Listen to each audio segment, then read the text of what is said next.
Le président de la République, Ibrahim Boubacar Keïta, a rendu visite cet après-midi au chef de la tribu des Kel Antessar. Les deux personnalités ont eu des entretiens fructueux et pleins d'enseignements. Le phénomène de la corruption prend de l'ampleur dans notre pays. Pour stopper cette pratique, la cellule d'appui aux structures de contrôle de l'administration recommande la dépolitisation de l'administration et une bonne distribution de la justice. Même sonnette d'alarme tirée du côté du vérificateur général qui a également remis son rapport annuel 2012 au président de la République. De l'argent pour accompagner la gouvernance économique et l'alimentation en eau potable de Bamako. Deux conventions signées aujourd'hui entre notre pays et la Banque africaine de développement. La première convention sous forme de dons est estimée à plus de 6 milliards de francs CFA. La seconde est un prêt de 36 milliards de francs CFA.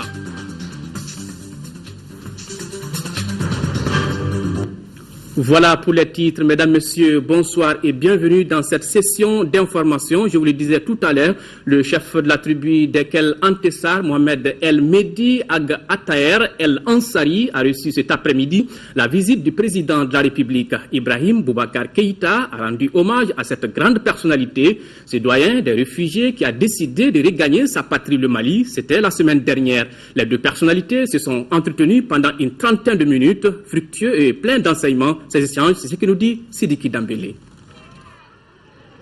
C'est tout un symbole.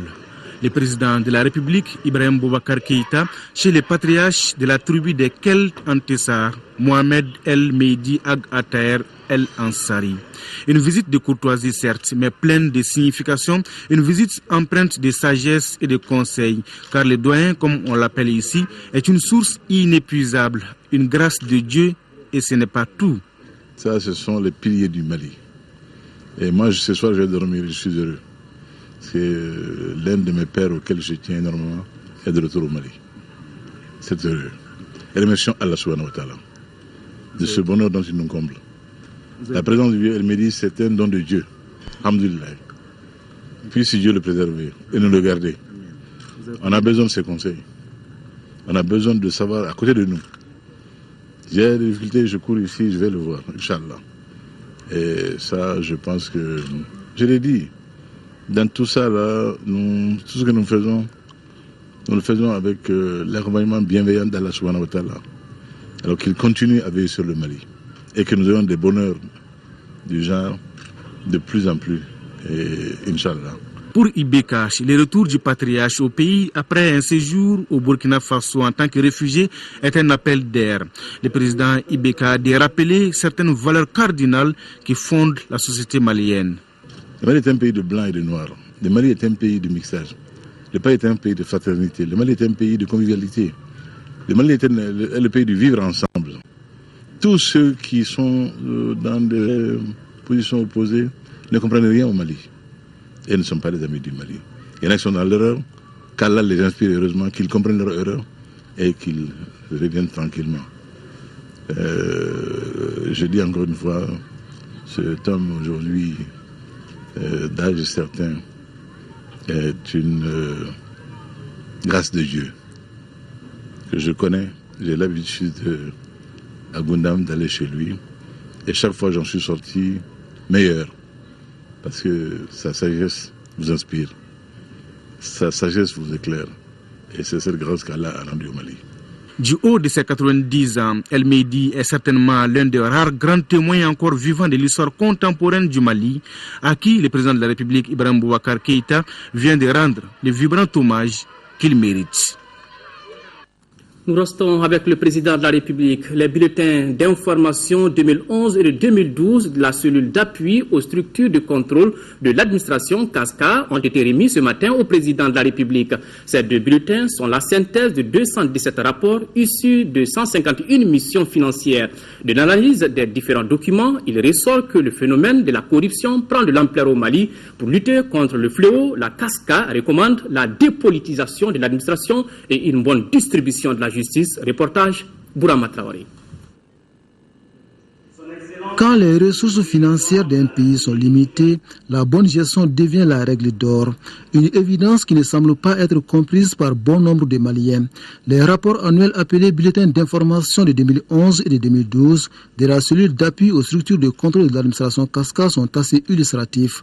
2 documents, un seul constat. Le phénomène de la corruption persiste et prend de l'ampleur au Mali. Il revêt différentes formes, dont les plus courantes portent sur le non-respect du code des marchés publics, se traduisant par le recours excessif au marché par entente directe, le fractionnement des dépenses et l'établissement de fausses factures, la mauvaise tenue des documents de la comptabilité, la perception à d'autres fins des droits et taxes dus à l'État et aux collectivités, l'octroi d'avantages sans support juridique, en particulier les bons individuels, la mauvaise gestion du patrimoine foncier de l'État et des collectivités, se traduisant par l'attribution anarchique des terrains et des servitudes des voies routières, ferroviaires et fluviales, ainsi que l'attribution illégale des espaces verts et des jardins publics.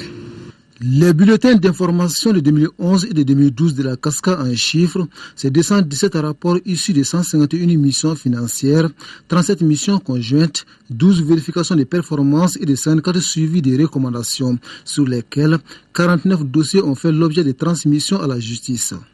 Les rapports de contrôle que vous avez étudiés, analysés et dont vous recommandez de transmettre certains aux autorités judiciaires ne connaîtront pas le sort qui leur était réservé il y a si peu. Nous sommes, dans l'obligation morale et éthique, et nous le faisons de bien bonne grâce et même avec plaisir, nous transmettrons à qui de droit tous ces dossiers que vous avez estimé devoir être vus au niveau du parquet. Je prends l'engagement que personne n'entravera le cours de la justice. Aucune innocence ne sera entachée. Il n'y aura guère de chasse aux sorcières.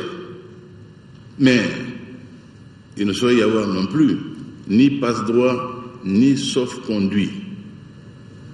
Jamais vous ne me verrez intervenir à votre niveau ou à celui d'autres structures de contrôle pour entraver l'action de la justice. Engagement solennel, ferme et constant.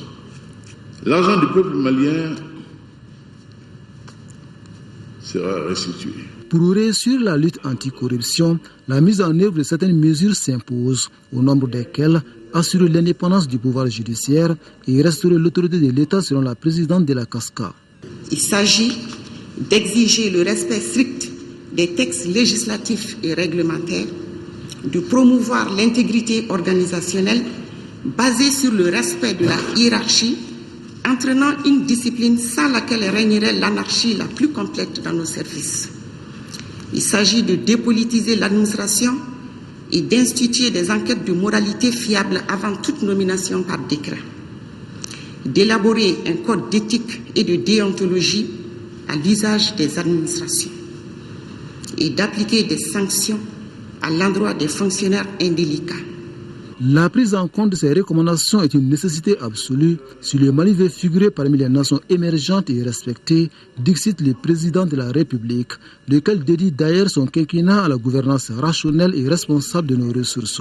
Je demanderai donc incessamment à une personnalité indépendante de procéder à l'audit des structures de contrôle et de faire des propositions pour rendre plus efficace la lutte contre la corruption. Car la gestion rationnelle des ressources demande que nous n'enfoncions pas les portes ouvertes, que nous évitions les duplications et que nous procédions aux économies d'échelle requises. La guerre qui est déclarée depuis longtemps dans ce pays, du moins au plan théorique contre la corruption, madame, croyez-moi, cette fois-ci est belle et bien engagée et ira à son terme, Inch'Allah. Merci, madame, à vous et à votre équipe pour la qualité de vos synthèses. Je vous dis courage et je vous redis mon soutien. Et j'en profite pour dire et être très clair sur le fait suivant. La justice dans ce pays ne sera et ne saurait être entravé par personne. Fût-ce le chef de l'État, si c'était le cas, que nul n'ait cette prétention saugrenue, il la prendra à ses dépens. La CASCA, créée en 2000, est placée sous l'autorité du président de la République. Sa mission est d'assister les chefs de l'État dans la prévention, la détection et la lutte contre la corruption sous toutes ses formes. Voilà, vous pourrez suivre l'intégralité de cette cérémonie de ce matin après ce journal. Le vérificateur général, lui aussi, a remis cet après-midi son rapport annuel 2012 au président de la République. C'est un document de 15 pages qui révèle un manque à gagner chiffré à près de 50 milliards de francs CFA. Les irrégularités sont dues essentiellement à la fraude et à la mauvaise gestion. Nous y reviendrons au cours de cette édition. Activité présidentielle toujours, le président de la République, Ibrahim Boubacar Keïta, a reçu ce matin en audience une délégation de la Banque ouest-africaine de développement conduite par le président de l'institution financière. La délégation a fait au chef de l'État le point des activités de la banque et de la coopération entre cette institution et le Mali. Aujourd'hui, la BOAD finance 19 projets de développement dans notre pays. Nous écoutons Christian Odeveland à sa sortie d'audience au micro de Bourama Traoré. En ce qui concerne la coopération avec le Mali, nous avons informé le chef de l'État que depuis l'entrée du Mali à la BOAD dans les années 84, nous avons financé 78 projets pour un montant total de 339 milliards de francs CFA, notamment dans les infrastructures, dans la sécurité alimentaire et au niveau du secteur privé. Nous avons aujourd'hui 19 projets qui sont en cours d'exécution au Mali, mais nous avons quelques difficultés sur 3 projets qui sont localisés dans le nord et nous avons informé le chef de l'État qu'une équipe de revue va venir et pour faire le point de l'avancement de tous ces projets et surtout voir les conditions de reprise de nos activités dans le nord. Nous avons le projet de Kidal sur lequel nous avons mis 2 milliards 750 millions de francs CFA, le projet d'aménagement de Taoussa où nous avons mis 10 milliards de francs CFA et la route Bandiagara-Bankas, frontière du Burkina Faso. Nous avons déjà financé une première fois pour à peu près 10 milliards et nous avons fait un prêt additionnel de 5 milliards de francs CFA. De ces 19 projets, nous allons les passer en revue et pour voir comment vraiment accélérer leur exécution. Mais au-delà de ça, nous avons 7 projets en cours d'instruction et la mission de revue va faire également de la prospection, avoir des séances de travail avec les départements ministériels techniques et revoir les priorités du gouvernement, redéfinir les priorités pour nous permettre de mettre les financements à venir, les financements futurs sur le programme d'activité du gouvernement. Le Conseil ingénierie et recherche appliquée CIRA a reçu ce matin la visite du président de la Banque ouest-africaine de développement. Cette visite suivie d'une réunion dans le cadre du partenariat qui existe entre ces deux établissements. Compte rendu, Garibou Pérou. Parmi les partenaires potentiels du Conseil ingénierie et recherche appliquée, le premier responsable de CIRA mentionne la Banque ouest-africaine de développement. La visite du président de cette institution bancaire traduit donc d'une part le professionnalisme de CIRA et d'autre part sa volonté de l'appuyer davantage en termes de financement. 2012, sur les 10 milliards de chiffre d'affaires que nous avons réalisés, le bailleur de fonds en tête c'est la BOAD. La BOAD est présente pour 27%. En 2013, la situation se présente ainsi. Sur les 11,7 milliards de chiffre d'affaires que nous attendons, 29% proviendront de la BOAD, contre 27% en 2012. Nous avons saisi l'occasion également pour vous visiter au niveau de votre siège, pour apprécier franchement votre cadre de travail et les effectifs, le matériel, l'équipement. Et je peux vous assurer que nous avons été très très impressionnés. 295 projets ont été réalisés par le Conseil ingénierie et recherche appliquée depuis sa création en septembre 1991. Il intervient dans plusieurs domaines, notamment les infrastructures de transport, les aménagements hydro-agricoles, l'approvisionnement en eau, les bâtiments civils, industriels et bien d'autres. Présent dans 19 pays africains, CIRA a été certifié aux normes ISO 9001-2008. Pour le président de la Banque ouest-africaine de développement, CIRA dispose de matériel de dernière génération et c'est ce qui fait qu'il offre des services de qualité dans le respect des principes internationaux. 6,5 milliards de francs CFA, c'est le montant du don que la Banque africaine de développement va mettre à la disposition de notre pays. En plus de ce geste, l'institution financière va débloquer 36 milliards de francs CFA sous forme cette fois-ci de prêts. Le protocole d'accord de don et l'accord de financement ont été signés cet après-midi. La première convention concerne le financement du projet d'appui à la gouvernance économique et la seconde, le projet d'alimentation en eau potable de Bamako à partir de Kabala. Compte rendu, Ramata Konaté. C'est un véritable coup d'accélérateur que la Banque africaine de développement BAD a décidé de donner au secteur gouvernance et accès à l'eau potable. Le premier appui d'un montant de 6,5 milliards de francs CFA est un don. Il est relatif au financement du projet d'appui à la gouvernance économique PAGE. Son but est de favoriser ici au Mali la création des conditions pour une reprise rapide de l'économie. Le second appui concerne un prêt de plus de 36 milliards de francs CFA. Il servira à financer le projet d'alimentation en eau potable de Bamako à partir de Kabala. Le projet dans sa globalité bénéficiera à une population de plus d'1,5 million de personnes.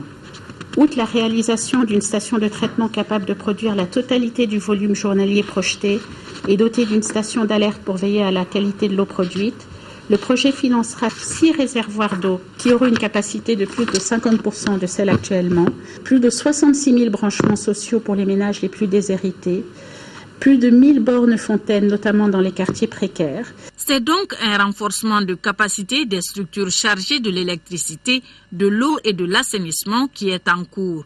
Au regard des impacts attendus de ces deux projets, le ministre de l'Économie et des Finances a salué ces appuis conséquents de la BAD. Je pense qu'à travers ce projet de Kabala, qui en fait a fédéré beaucoup de bailleurs de fonds, et parmi lesquels le rôle de la BAD a été crucial, vient à point nommé pour satisfaire les populations, notamment de la rive droite, qui à ce stade sont quand même pas très bien desservis en la matière. Ce soutien dans les domaines de l'eau potable et la gouvernance porte la bourse de la BAD au Mali à un montant de 175 milliards de francs CFA.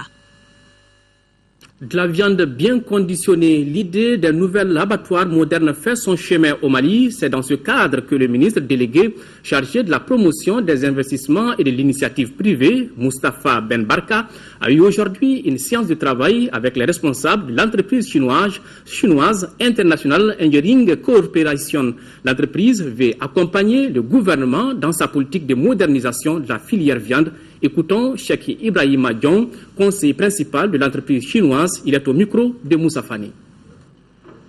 On a voulu venir voir le ministre de la promotion des investissements pour discuter un peu comment l'appuyer dans le développement des projets structurants. Et pour le cas de figure, on était venu en tant que d'abord BNP Paribas pour parler de développement d'un abattoir moderne donc au Mali avec nos partenaires chinois. Alors le projet que nous proposons donc au gouvernement malien, c'est la construction d'un abattoir moderne. Le projet donc aura 3 grandes composantes. La première d'abord, c'est la construction de l'abattoir moderne. Donc la deuxième composante, c'est le renforcement des capacités donc des Maliens qui travaillent sur le secteur de l'abattoir. Et le dernier qui est important, c'est comment, à travers donc, cet abattoir, améliorer donc, le système de distribution de la viande donc, dans ce pays. Et nous pensons que donc, ce projet permettrait de moderniser aussi le système de distribution. C'est un projet qui aura énormément d'impact sur le plan social et économique pour ce pays. D'abord en création d'emplois. Il est prévu pour ce genre de projet de créer environ 3000 emplois directs et 3000 indirects, donc beaucoup d'emplois pour le pays et pour la jeunesse. Élection législative premier tour, le scrutin s'est déroulé dans de bonnes conditions. Cette opération a été sincère, transparente, libre et démocratique. C'est du moins l'avis de la mission d'observation du comité interparlementaire de l'Union économique et monétaire ouest-africaine. Son vice-président l'a affirmé au cours d'un point de presse. Moussa Zangaou est au micro de Mamourou Sidibé. Pour le moment, il s'agit d'un processus qui se déroule de manière normale. Et surtout, Les résultats que nous avons observés, quand nous avons recueilli sur le terrain, nous réconfortent de l'esprit des Maliens mobilisés, en tout cas dans certaines circonscriptions, même si le taux de participation est faible dans des grandes villes comme Bamako, nous avons observé quand même des gens qui sont prêts à accomplir leur devoir citoyen. Tous ceux qui étaient là sur le terrain ont constaté qu'il y a une certaine amélioration au niveau du scrutin. C'est peut-être le système électoral malien qu'il faut aussi revoir. Plusieurs pôles de compétences se trouvent. Pourquoi ne pas cibler un seul pôle qu'il faut renforcer, comme dans la plupart de nos États, c'est la Commission électorale nationale indépendante, qui gère tout le processus électoral du début jusqu'à la fin, avec tous les pouvoirs qu'il lui faut, avec tous les moyens qu'il faut. La CEDEAO a déployé une mission d'observateur au Mali pour la supervision des législatives. Cette mission, conduite par le professeur Amos Sawer, a fait une déclaration préliminaire suite au scrutin de dimanche. Je vous propose d'écouter un extrait de cette déclaration lue ici par Léopold Ouédraogo, membre du Conseil des sages de la commission de la CEDEAO, des propos recueillis par Isaac Thienou. Le processus et la conduite des acteurs le jour du scrutin a montré une amélioration par rapport à la présidentielle. Il s'agit notamment de l'arrivée à temps des responsables électoraux, des représentants de partis politiques, des agents de sécurité, ainsi que la livraison du matériel électoral, de même que la bonne conduite des électeurs. Le processus de vote, le secret du vote et la clôture à 18 heures ont été menés de manière professionnelle et selon les dispositions légales. Cependant, les insuffisances suivantes ont été notées. La sensibilisation inadéquate des électeurs sur la relocalisation de certains bureaux de vote depuis l'élection présidentielle à Gao et Tombouctou en particulier. Le faible taux de participation des électeurs dans l'ensemble du pays avec une abstention remarquable d'un nombre considérable de nouveaux électeurs ainsi que les électeurs potentiels dans le Nord.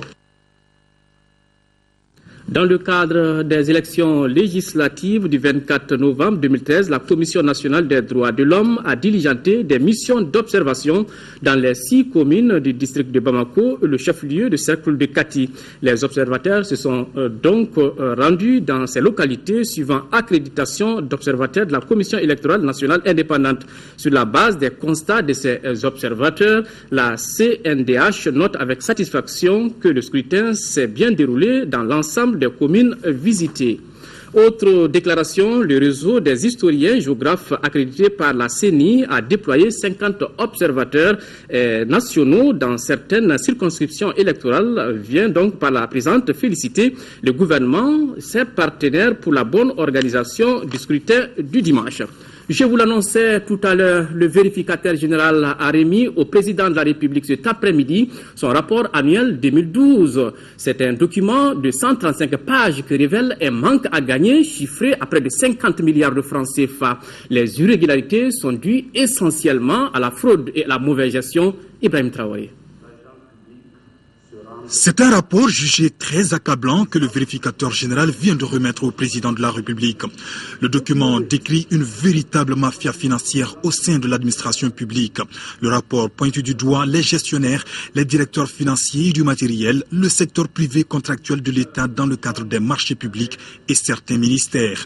Ces faiblesses constatées sont essentiellement dues au non-respect ou à la méconnaissance des dispositifs de contrôle interne, voire à une certaine culture relative au contrôle interne, à la violation des textes régissant les marchés publics, à l'absence de sincérité et de régularité dans l'exécution des dépenses publiques, au détournement pur et simple des ressources publiques dans l'encaissement et le reversement des recettes, à la non-application des critères légaux dans la mise en réforme de matériel et équipements de l'État.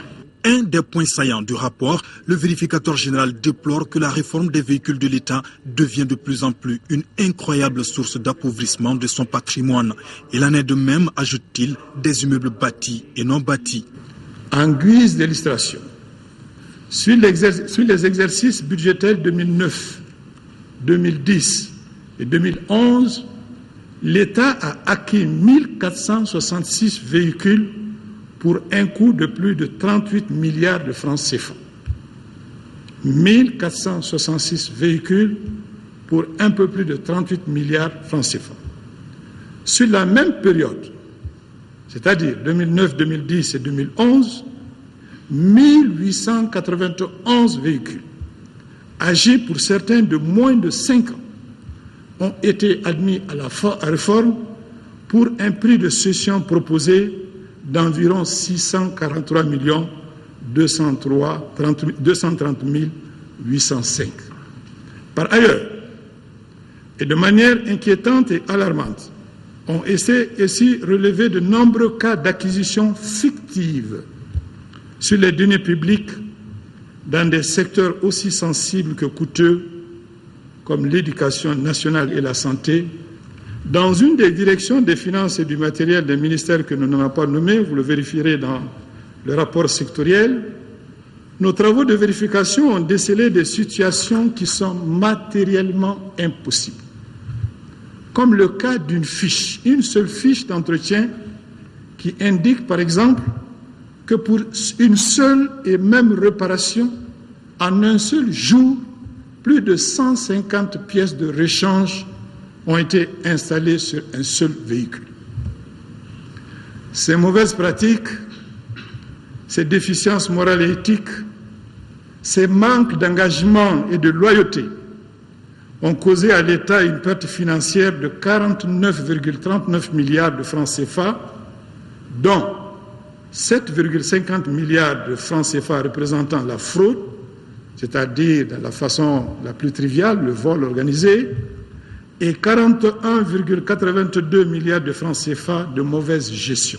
Amadou Ousmane Touré précise que les structures vérifiées ne représentent qu'1 à 2% des services publics de l'État. En plus, dit-il, les vérifications de l'année 2012 ont été effectuées seulement à Bamako et ont porté uniquement sur des gestions financières. Et le président de la République de rappeler que justice sera faite en toute responsabilité et en toute liberté au nom du peuple malien.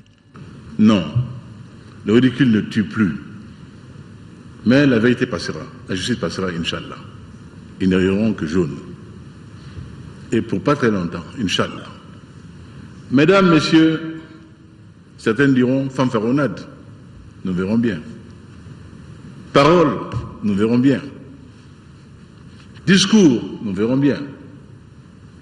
Comprenez donc que je ne puisse comprendre, que je ne puisse accepter, que je ne puisse tolérer, a fortiori, être complaisant à l'endroit, à l'égard de cette immonde corruption qui gangrène la gestion de l'État.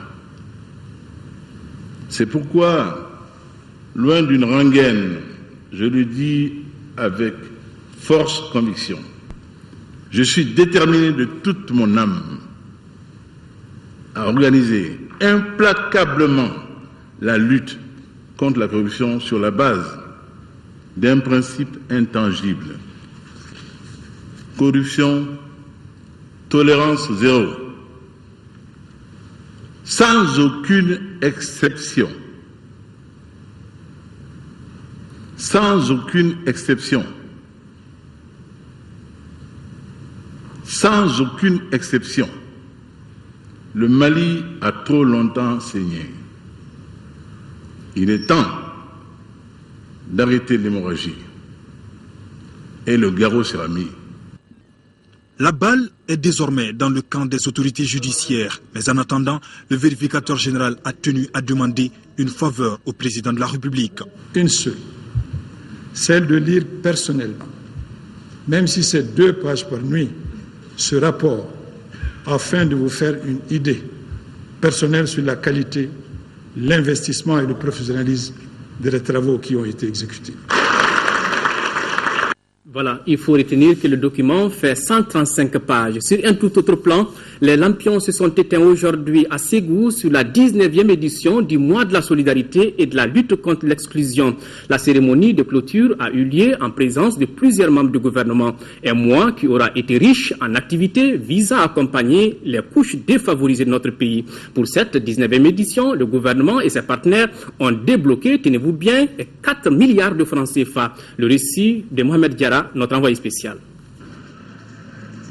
Le gouvernement s'est donné rendez-vous dans la capitale de Balanzan pour clôturer en beauté la 19e édition du mois de la solidarité et de la lutte contre l'exclusion. Le thème de l'édition 2013 est la solidarité, un support essentiel de l'action humanitaire. Partenaires techniques et autres responsables d'associations humanitaires sont venus partager cet instant de bonheur avec le Mali. La solidarité, c'est être présent au moment qu'il faut. C'est aider, c'est assister. C'est partager avec l'autre se trouvant dans le besoin, tout en le respectant dans sa dignité et son honneur. À travers cette cérémonie, il s'agit de faire un bilan sommaire des activités menées pendant un mois. Je voudrais à présent affirmer que d'année en année, les succès enregistrés nous réconfortent dans l'organisation de ce mois, symbole de cohésion sociale et d'entraide. Une première évaluation faite par la Commission permet d'établir une valeur d'ensemble des contributions à plus de 4 milliards de francs CFA, dont près de 2 milliards au titre de l'État. 10 machines à coudre remises à la CAFO, un lot de tricycles aux élèves étudiants en situation de handicap. Des paires de béquilles, des kits scolaires, des tricycles à moteur ont été remis aux familles des victimes de la crise du Nord. Le même geste a été fait au service social des armées. 4 personnes handicapées de la région de Ségou ont vu leur projet financé. La liste de donations n'est pas exhaustive. Le fait marquant de ce mois, ce fut la remise de cartes d'assurés du régime d'assistance médicale à 5 personnes. La prise en charge médicale de cette dernière se fera gratuitement pendant un an. Des tricycles et des sites qui suivent, ça ne suffit pas, mais c'est des moyens pour donner l'éducation, pour permettre d'aller en avant. C'est de promouvoir l'accessibilité, c'est de promouvoir un geste économique qui puisse insérer la personne handicapée. Le ministre Amadou Konaté n'a pas passé sous silence certains événements majeurs qui ont marqué le mois d'octobre. Il s'agit par exemple de la visite du président de la République chez la doyenne de Bamako qui a reçu 10 millions de francs CFA. Il a aussi apprécié la contribution du secteur privé et la mobilisation de ses collègues avec des actions concrètes faites en faveur de la promotion des personnes handicapées. Nous sommes à Ségou, nous y restons. Là-bas, plus de 2 milliards 600 millions de francs CFA. C'est la valeur des manières scolaires que la coopération canadienne met à la disposition de l'école malienne. Nous retrouvons le reportage de Fousseini Samake. Cette remise faite par le ministre de l'Éducation nationale, Mme Togola Jacqueline Marie Nana, a concerné les manières scolaires, les matériels didactiques et supports audiovisuels d'une valeur de 2 664 709 811 francs CFA offerts par la coopération canadienne en partenariat avec l'UNICEF à l'école malienne. En remettant ces manuels, le ministre Togola a invité les responsables scolaires à prendre toutes les dispositions utiles pour relever les défis de l'amélioration de la qualité des enseignements et des apprentissages au Mali. Ces manuels scolaires c'est un lot très important. Nous voulons inciter les enfants des écoles du Mali à lire. Nous apprécions également leur aide, leur coopération dans d'autres domaines, dans la formation des enseignants et beaucoup d'autres choses.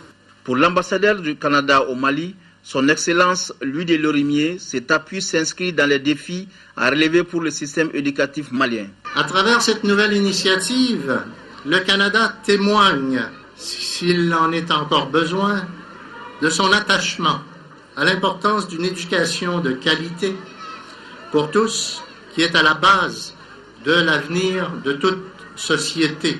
Les sketchs sur l'importance de la lecture et les messages des enfants déficients auditifs à travers les gestes ont été des temps forts de cette journée dans la capitale des Balanzan. Notons que depuis plus de 15 ans, le Canada accompagne le gouvernement malien dans la mise en œuvre de sa politique de manuels scolaires. D'inactivité scolaire à une autre, le centre de formation des agents socio-sanitaires du Badialan 1 de l'école de santé de Bouktou de Sébenikoro respecte les engagements pris lors de la nuit de la solidarité du comité syndical de l'ORTM. En effet, il se charge de la formation de 5 élèves des régions du Nord. Fademba Keïta. Ils sont 5 élèves déplacés, dont 2 inscrits au centre de formation des agents socio-sanitaires CFAS de l'Ongenyeta Sabati de Badialan 1 et les autres à l'école de santé le Bouktou de Sébenikoro à bénéficier de cette formation non payante. Ce respect d'engagement répond à une sollicitation du comité syndical de l'ORTM. Lequel comité, lors de la nuit de solidarité, avait demandé l'aide des uns et des autres en faveur des ressortissants des régions du Nord affectés par la crise socio-sécuritaire. L'administration du CFAS a pris la décision de dispenser les cours pour ces 2 élèves jusqu'à la fin de leur cycle. À partir de cette rentrée scolaire jusqu'en 2016, ces bacheliers et détenteurs du DEF sont ainsi épargnés de leurs frais d'études. C'est une façon de les intégrer dans l'enseignement secondaire et supérieur.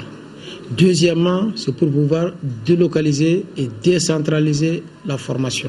Les futures sages-femmes d'État, techniciens supérieurs de laboratoire et de pharmacie, infirmiers de santé publique ou autres adressent leur gratitude au comité syndical de l'ORTM, initiateur, et aux promoteurs d'écoles. Les 2 établissements se fixent comme mission essentielle la formation et l'amélioration de la qualité des services de santé et de la reproduction. Ouverture hier à Dakar du 8e congrès de l'association des ombudsman et médiateurs de la francophonie. Placé sous la présidence du chef de l'État sénégalais Macky Sall, ce congrès a pour thème médiation institutionnelle et crise. Souleymane Kantara Sissoko. Médiation institutionnelle et crise, un thème d'actualité multidimensionnel dans le contexte mondial. Toutes les civilisations ont connu des médiateurs. La médiation est une alternative à la justice étatique. Elle cherche la solution adéquate, le juste milieu.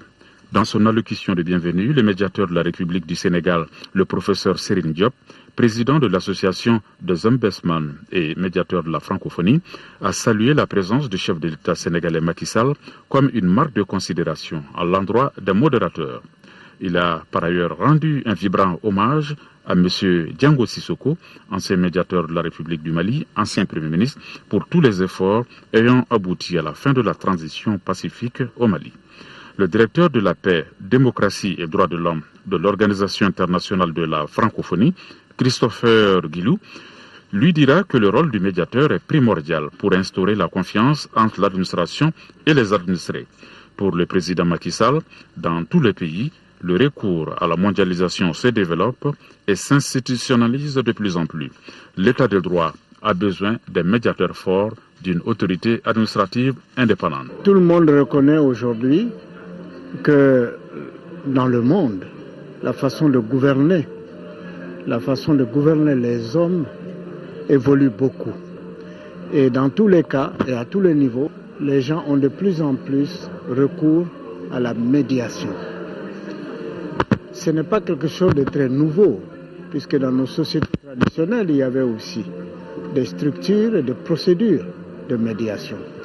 Mais aujourd'hui, c'est la forme qui convient à la démocratie.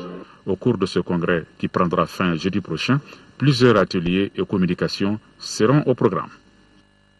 Retour à l'actualité nationale, ouverture ce matin ici à Bamako de la réunion de revue et de planification des programmes nationaux d'éradication de la dracunculose ou ver de Guinée. Les experts doivent faire le bilan de la mise en œuvre du plan d'action 2013, renforcer leurs capacités en matière de lutte contre cette maladie et formuler de nouvelles recommandations. La rencontre de Bamako regroupe 9 pays africains. Le reportage de Fatoumata Koni. En 1991, on a enregistré 16 024 cas de dracunculose contre 10 cas en 2013, soit un taux de réduction de 99% de la maladie selon les experts. Malgré cette avancée notoire, le Mali figure parmi les 4 pays qui n'ont pas encore éradiqué la maladie du ver de Guinée. C'est pourquoi l'OMS a initié cette réunion de revue et de planification des programmes nationaux d'éradication de la dracunculose. Il est permis d'espérer que la mise en œuvre du plan de communication sur la maladie du ver de Guinée, qui a commencé en septembre dernier avec la diffusion des messages et le système de récompense, contribuera à l'amélioration de la surveillance communautaire de la maladie. La présente rencontre permettra entre autres de faire le bilan de la mise en œuvre du plan d'action 2013. Elle permettra également de renforcer les capacités des programmes nationaux et formuler de nouvelles recommandations en vue d'accélérer le processus d'éradication de la drachénkylose. Donc j'appelle donc tous les programmes nationaux, les coordonnateurs des programmes à réfléchir en profondeur pour proposer des stratégies qui s'adaptent aux réalités des différents pays pour que la communauté prenne en charge de façon active donc l'éradication de la drachénkylose au ver de Guinée. La rencontre de Bamako regroupe 9 pays africains. Il s'agit de la Côte d'Ivoire, le Ghana, le Niger, le Nigeria, le Kenya, le Sud-Soudan, le Tchad, l'Éthiopie et le Mali. La situation épidémiologique dans chaque pays sera largement débattue au cours de cette rencontre. Ce sont 5000 exemplaires de recueil du Code de la route traduits dans les 3 langues nationales que le projet d'appui à la lutte contre l'insécurité routière PALIR met à la disposition des acteurs de la circulation routière. L'opération a coûté 30 millions de francs CFA. C'est ce que nous dit Nouhoum Sissoko. Ce document d'une quarantaine de pages en 3 langues nationales, à savoir Bamana, Peul et Sonrai, comporte 3 chapitres. Il s'agit de textes réglementaires de la circulation routière, la signification des signalisations routières et les infractions aux règles de la circulation routière. Par la mise à disposition de cet outil pédagogique aux usagers de la route, le projet d'appui à la lutte contre l'insécurité routière PALIR entend poursuivre ses actions de sensibilisation et de formation afin de réduire les accidents de la circulation. Le présent recueil, tout en étant une traduction de certaines dispositions du seul cadre référentiel dans la circulation routière, se veut un instrument d'aide à l'appropriation du code de la route par l'usager lambda des voies ouvertes à la circulation. Pour le secrétaire général du ministère de l'Équipement et des Transports, son département et le PALIR poursuivent les mêmes objectifs, mais que des difficultés subsistent. Bien que la courbe des accidents de circulation routière soit en phase descendante depuis 2009, grâce aux efforts conjugués de chacun des acteurs ici présents, il n'en demeure pas moins que l'une des premières causes de décès chez les personnes âgées de 15 à 40 ans est les accidents de la route. Le PALIR a procédé par la même occasion à la remise officielle aux autorités du rond-point du carrefour Wenzin-Koulibaly. Un rond-point réaménagé pour quelques 4 millions de francs CFA grâce à l'appui de l'Union européenne. À Gao, la Croix-Rouge malienne vient de procéder au lancement d'un projet d'aide alimentaire et de culture de la paix dans les communes de Gao et de Gunzurei. Ce projet de sensibilisation et d'appui est le fruit d'une coopération entre l'État malien et ses partenaires européens à travers le programme d'appui aux organisations de la société civile phase 2 à hauteur de 32 millions de francs CFA. C'est ce que nous dit Drissa Kone depuis Gao. Initié par la Croix-Rouge malienne, ce projet d'aide alimentaire et culture de la paix touchera globalement près de 45 000 habitants.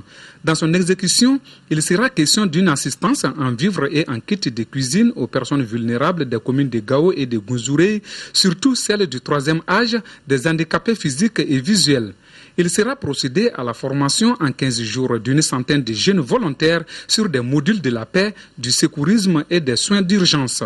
Au terme de ces travaux, ces jeunes seront des messagers de la paix auprès de la population. On doit former 100 volontaires qu'on va quand même lancer dans les communes qui vont diffuser les messages de paix, de réconciliation et les messages d'apaisement des cœurs et des esprits au niveau de tous les frères et de toutes les sœurs de ce pays. Financé par l'Union européenne, le Danemark, la Suède, la Suisse et le Canada pour un coût de 32 millions de francs CFA, ce projet intervient dans le cadre du programme d'appui aux organisations de la société civile PAOS 2. L'objectif visé par le PAOS est le renforcement des capacités des organisations de la société civile à travers le forum des OSC au Mali. Nous attendons de l'exécution correcte du projet sur le terrain. Nous sommes là aux côtés d'eux pour les suivre et puis renforcer aussi leurs capacités. La durée d'exécution de ces projets consacrés à la culture de la paix est de 6 mois. À titre de rappel, la Croix-Rouge malienne, créée en 1965 au Mali, est présente dans la région de Gao il y a de cela 30 ans. La Direction nationale de l'agriculture se mobilise pour la campagne de supervision, la campagne agricole. Et voyons ce reportage de Adama Koulibaly sur la question.